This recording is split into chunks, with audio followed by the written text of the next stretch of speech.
TDF وقم مستجمر كن بالتانيين على بدل وزح مالت بقولنا حران نزرك بورنا قفل زواجين أنا بصون الحلف اللي مات نغيره ناي تقرأ ناي بوليتيكا أنفت نغيره زخنا ددب بلعل تقميته ددب نيجرك إسعاد كان ناي شعبي فوبيا نيو كابد سابان شعبي فرحنا وخمسين يا مسز بيرتلا من خمس جمر خان شعبي فرح عادي كم سنة تقرأون كمالهم 33 سنة انتجوا ميرهم حانت كلاس حانت ناي كلاس جنسي كم تحرج جلزلوا بعض سيتو جلسياتو كجلوا وقولوا رتينا كنتفوق هنكونس حزب تقرأ واقع عداقة أوريدو جبؤهم كمرؤوا هيوتهم كم معراري زحسوا مرحتي ديليف مالت حزب تقرأي مالت زي كم زبها الكلديل ناسنا مرحتي كمرحية من الناس أبدا يوم نهار أنا يوم كلمة منام ደብረጽዮን ገብረ ሚካኤል ጀነራል ፍስሐ ማንጁስ እንዲሁም ደግሞ ሌሎች ከፍተኛ የህወሓት አመራሮችን ጨምሮ የፋኖ አመራሮች አስመራ መግባታቸው ተሰምቷል። ሰላም ፍቷትን ክቡራትን ተኻተልቲ እንኳን ኣብ ቻናል እዚ ብድሓን መጻኹም ለቻናልና ሓደሽ እንትኾንኩም ላይክ ሰብስክራይብ ምግባር ጀምሩ ለሙን ከም ተለሙድ ሓደሽ እንትኩሳትን ዛዕባትና ባው ሒዝና ቀሪብና ኣለና ቻናልና 2000 ሰብስክራይብ ስለልመለ እስኪ 5000 ሰብስክራይብ እንዳይ ፍቷትን ክቡራትን ተኻተልቲ ኣብ ናይ ልሙዓንቲ መደብና ድማ ኣብ ቀርኒ ኣፍሪካ ጉዳይ ኤርትራን ትግራይን ሱዳን ጉዳይ ጽምዶ ስፍሕ ብዝበለ مدام حزلكم بتسألهم دبنا قبلكم زوج برها فارس زلوا تدانا جيرز عفوا يملس نابوتو تقرأ يملس حدا يكون حدا زي ما هم ترديو كلهم ما عند جميرهم كم سنة تقرأون كمالهم 33 سنة انت جميرهم عند كلاس حانت ناي كلاس جنسي كم تحرج جلزلوا بعض سيتو جلسياتو كجلوا وقولوا رتينا كنتفوق هنكونس يعافي يوم كنتفوق لا تزقرم ነገር ግን ሕጂ እዚ ኢትዮጵያ በጣዕሚ ኣኸኺል ወኢለኩም ኣለኹ ህዝቢ ትግራይ ደሞ ካብ መጀመሪኡ ከምቲ ካሊእ ህዝቢ ተይተታለለ እዩ ተወዲቡ ተዓቲቑ ተቃዲስዎ ፈሊጥዎ እቲ ዝገርም ነገር ግን እቶም ካልኦት ህዝብታት ኣኸ ካብ ዝበልሉ ግዜ እቶም ቀዲሞም ዝፈለጥዎ ተጋሩ ናይ ፀላእዚ መንነት ኣቀዲሞም ዝፈለጡ ተጋሩ ተመሊሶም ንዕኡ ከድሕኑ ኣብ ጎኑ ምስላፎም ከምኡ ዝገብሩ ተጋሩ ምህላዎም እዩ ዝገርም ውርደት እዩ ባይዘወይ ህዝቢ ትግራይ ዋላ ውሕዳት ይኹኑ ዝገርም እዩ ባይዘወይ መሕፈሪ እዩ ግላውን ብሕታውን ድሌቶም ኣቀዲሞም ህዝብ ትግራይ ዋጋ ዓዳጋ አውሪዶ ጅቦኦም ክመልኡ ህይወቶም ከም ማዕራሪ ዝሓስቡ መራሕቲ ናይ ብሓቂ ከም ተጋሩ ዝሕዝን ኣብዚ ግዜ እዚ ከምቲ ዝበልኩ መጀመርያ ተዝኾን ከም ሃገርም ተደናጊሮም ተባሃለ TDF ውግእ ምስተጀመረ ክንብተኒና ልብል ብዙሕ ማለት وقم مستجمر ناوي هم تغد تاي تفلت تاي كم زقاتم تاي خايف فلت بدعرتي بقدمتي مالي عند زي كان شعبي يزوز له تمرتي بسفح حاتي بعنقتي بتعمي ان شعبي زقنعوك يوم كاين بيو شعبي ابو حمس ولد القفه يبقى له اوارح تبقى تسفح لذي اب TDF زلو سراويتون كبتنا له تخيلوا حيل سلام يتي تخيل قلنا جزء يقد وقع قدم من جمهور ماس مسكونا مستجمرة نبي كم زخد سلزي في اللد أبرز سراوي تجري أرمر عن سلستن هلونا هزبي نموحاس زكاد مختن معوات عبزل على أكلاون سن البناون دلونات كم زلو يزاربون دلوناتو حصرتنا وحتن وتهدروا ساينسن وتهدروا طوي وتهدروا دلونات وسيدو أو صبوا مرالنا أو صبوا أن حران نزرك بورنا قفل زواجين أنا بصون الحلف اللي مات أكلاون ويبسنا أمراوي بكله صبوا إزلاء إزلان والقرب من دلونات ماتي كله سلطنات لقبنا سلطنات ودينا هذه ودينا تزجاجين علينا مولدونات تودي هذه تم أول السراويت باقو كينات هاليوم كيكونس كينات بمعدو نمترافن سلاي كي تقبارو انتزي تقطيو دما سعركا هلونا تقراين تقارو نمرقاتن زتقبار دلونات كم زخنا يقلزوم جزي مقطعات ترجمة يولي يا قرص خافريتكا بتو اللي فتح مفتحي نخل فتح الصبا يا ما أزدي تقالاي بسحي ما أزديو ساعاتي جزي اللي فللو كل شعب بينا أجندة نخفتلو مع عز مخان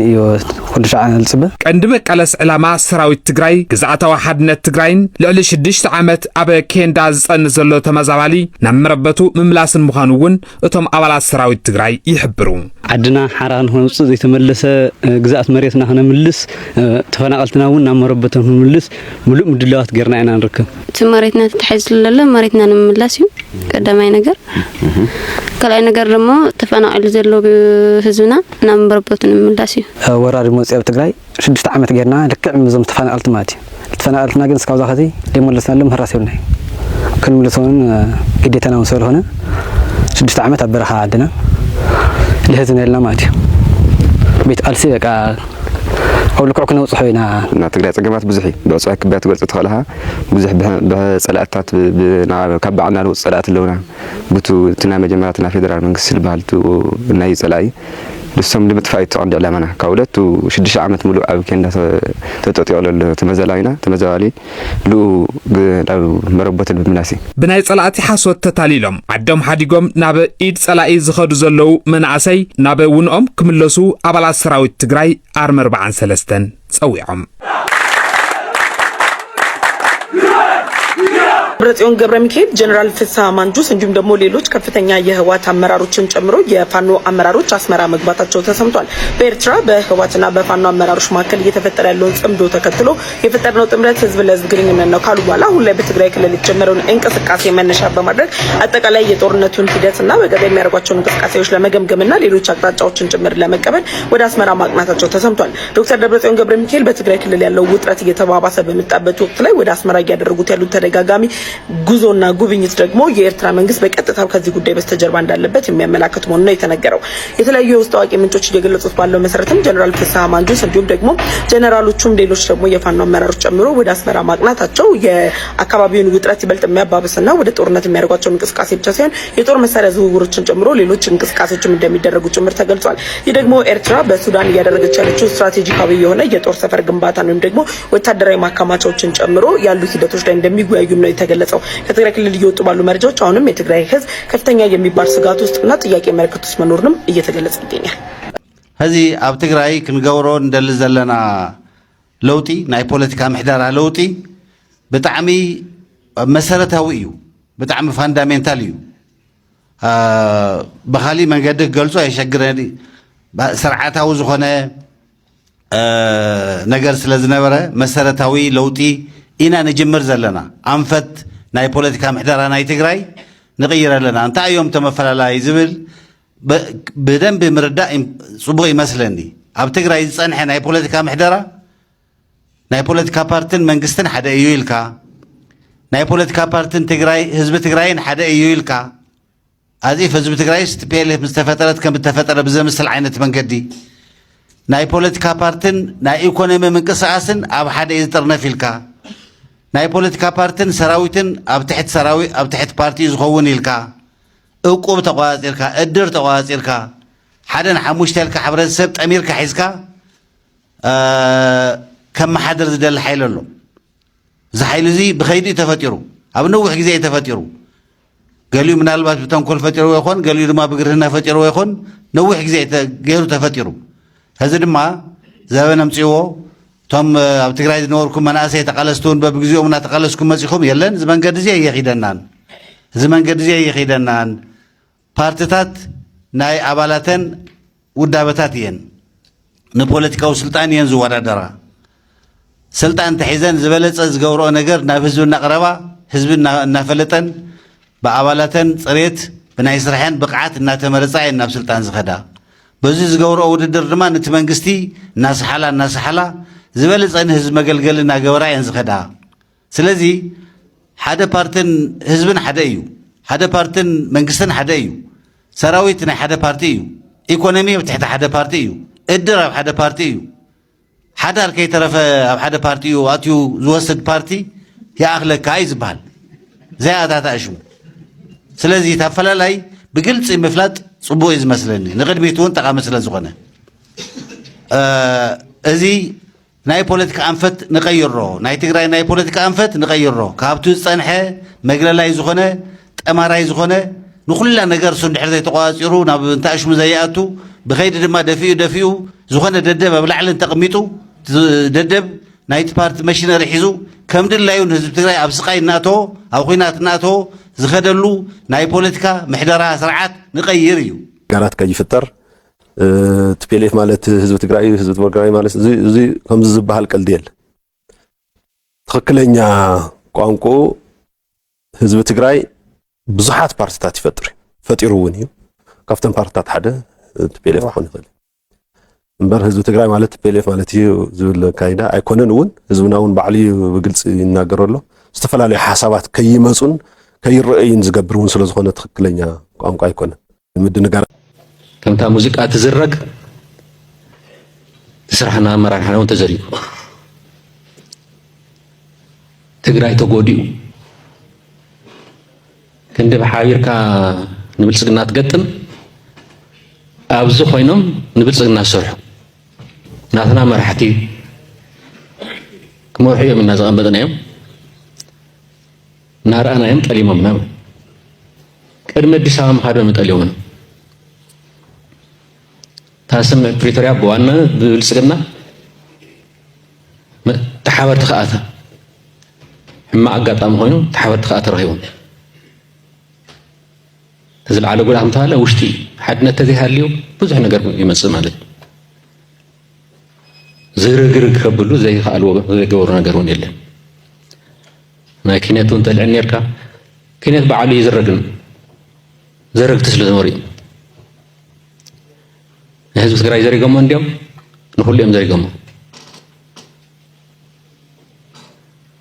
ኣብ ውድብ ዘሪጎም ኣብ ሰራዊት ዘሪጎም ኣብ ህዝቢ ዘሪጎም ኣብኹም ዘሪጎም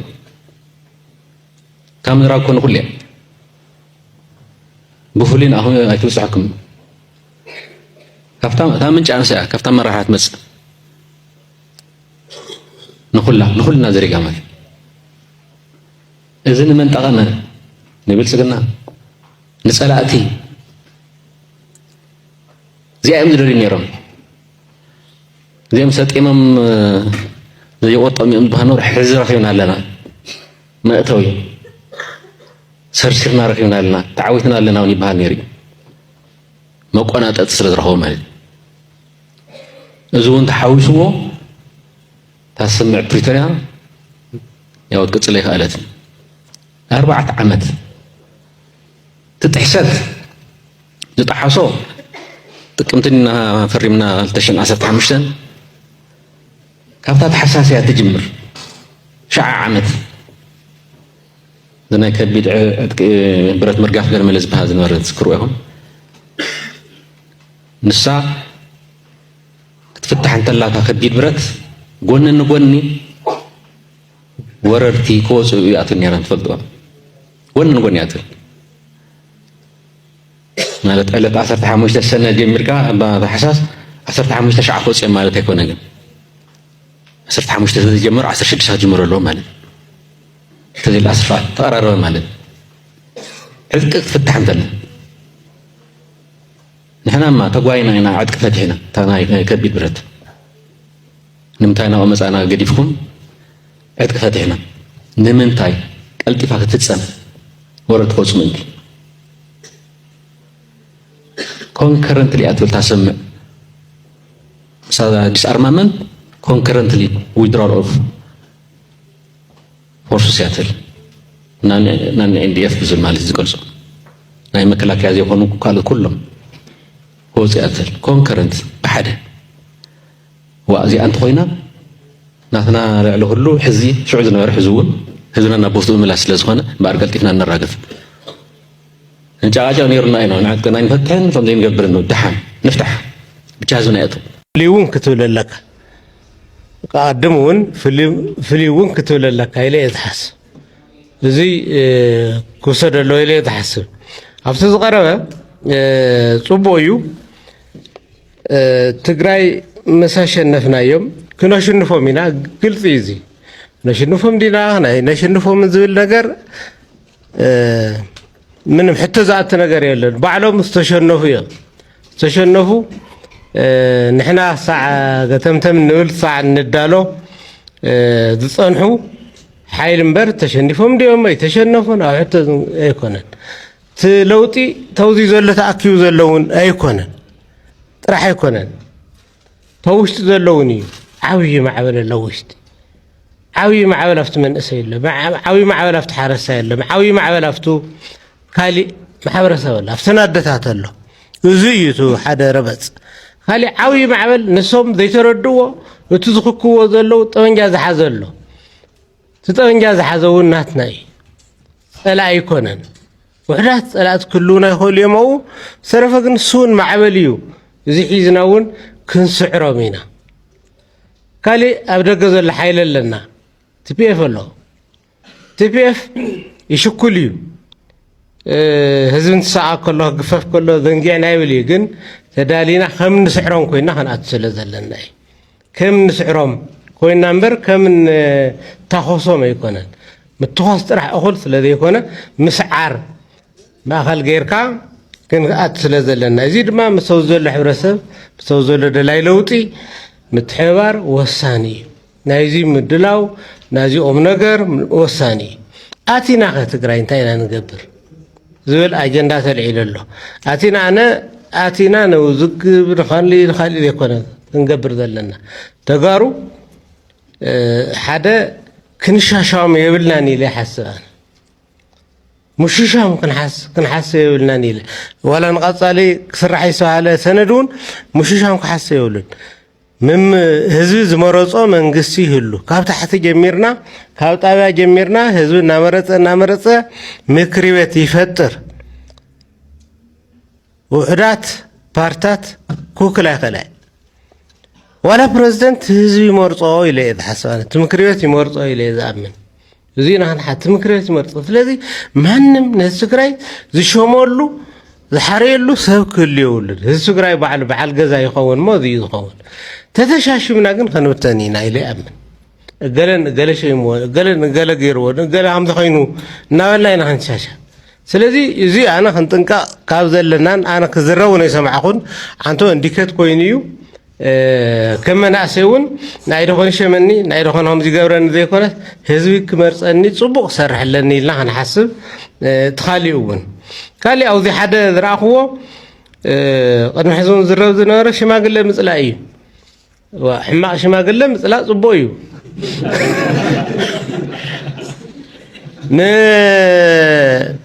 ንጽቡቕ ሽማግለን ንዝሕግዘካን ድማ ሒዝካ ምኻድ ሃፍቲ ኢለ እየ ዝሓስብ ስለዚ ንዝሕግዘካ ሽማግለ ምፍታው ምሕጋዝ ኣየኻ ምባል ዘሎ ሓሳብን ተመክሮን ምጥቃም ናይ ብልጢ መንእሰይ ስለዚ እዚ ክንገብር ኣለና ኢለ ይሓስብ ከም ክስታይ ካሊእ እንታይ ይበልዩ ይሸኹስ ከውን እየ TPF ትግራይ ሓይሊ ሰላም ናይ ሓደ ውድ ከይኸውን ዝብል ጥርጣሬ ኣሎ እዚ ከብራህሮ ስለዘለኹ TPF ተቃዊሙ ዝወፅእ ሓይሊ ናይ TPLF ሓይሊ ኣይኮነን ኢልና ኢና ወፂና ኣይንሓዝልን ከይፈለጥና ዝሓዘልና የኣኽለና ሕቃይና ጉቢጥና ኣስዩውና እዩ ስለዚ ኣይንሓዝልን ኢልና ኢና ወፂና እቲ መንእሰይ እውን ኣይንሓዝልን ኢሉ ይወፅ ኩሪ ስለዚ ተመሊሱ ሓደ ንስምረት ትብሉ ኢኹም ተመሊሱ ንስምረት ክሓዝል ኢልኩም ከይትሓስቡ በቃ ኣውቅዑ ኣብ ትግራይሲ ናይ ፓርቲ ኣካል ምዃን ኣውቅዒ በቃ ሓድሽ ነገር እዩ ዘይ ዝደሊ ሰብ የለን ክብለኩም ኣይኽእልን ግን TPF ኣይገብሮን ዘብቅዐ ነገር ኢና ናልዕል ዘለና ዘብቅዐ ነገር እዩ ብሚድያ ክግለፅ ይረአዩ ምስ ሚድያ ከምዚ ኮይኖም ምስ ስብረት እውን ተረኣዮም ኣኻባ እውን ገይሮም ምናምን ኣብኡ ዝተረኸበ እዩ ኣብኡ ዝተረኸበ ኣኻባ ይገብር ካብኡ ምስ መኒስ ቦይኑ ዲ ገለሊል ክቕመጥ ኣይኮነን ምስ ዘቃልሶ ሰብ ይኸውን ሕዚ ምሳኹም እኒአና ኣብዚኣ ንምንታይ ኣብዚኣ ዘለዉ ሰባት ምስን ወደን ጥሩ ምስን ደጀን ምስ ዶክተር ደጀን ተፀጋጊዑ ተራእዩ ኣሎ ከፍ ኢሉ ስለዚ ካሊእ ኮይኑ ኣሎ ማለት እዩ ኣይኸውንን ስለዚ ንሕና ምስ ዘቃልሰናን ዝሕግዘናን ሓይሊ ኣለና ምሳኹም እውን ምሳኹም ኮይና ተኣኪብና ኣብ ዓላ ዝገበርናዮ ኣኼባ ኣብኡ ስለዝተረኸቡ እዩ እውን እንዲያም ናይ ካሊ ውድባት እውን ነይሮም እዮም ግን ዋጭ ተዋሂሉ ኣብ ምክር ቤት እውን ይግብኦም ድዩ ከምዚ ኢሉ ተዋሂሉ ምምክኻር ነውር ኣይኮነን ነውር ስለ ዘይኮነ ኢና ገይርናዮ ምምክኻር ምስ ፌደራል እውን ንስራሕ ሳዕ ዝበልና ምስ ፌደራል ምስራሕ እንተኢልና ምስ ዝኾነ ፓርቲ ምስራሕ ስለዚ ክትጠራጠሩ ዘይብልኩም TPF ናይ ኩልኩም ሰራዊት ናይ ኩልኩም ህዝብን ናይ ኩሉ ሃይማኖት ናይ ኩሉ ውድብ ናይ ኩሉ ሶሻል ማሕበረሰብ ሓይሊ ምዃኑ ክትኣምኑ ኣለኩም ነዚ ዝደሊ ሰብ እንተልዩን ይቁም ኣይ ዝደሊ ሰብ የለን ክብለኩም ኣይኽእልን ኣነ ኣይ እዚኣስ ሕግዝ ነብሉኒ ዝብለና ኩሉ ይኽእል ይኸውን ገና ይንሕግዝ ስለዚ ዘይንሕግዝ ምዃኑ ክትኣምኑ ኣለኩም እዚ እውን ዘይ ዕላማናን ዘይግዛዕናን ምዃኑ ግምተእቲና ክንሪኦ እዩ ዘለና ካሊእ እንተኣተና ምስኣተና እንታይ ኢና ንገብር ዝብል ትኽክል እዩ ዝለዓል ዘሎ ብፀጥታ እንታይ ንገብር ብማሕበራዊ ጉዳይ እንታይ ንገብር ብካልኦት እንታይ ንገብር ብትምህርቲ እንታይ ንገብር ተባሂሉ ክሕሰብ ኣሎ ምፍራስ ምስዓር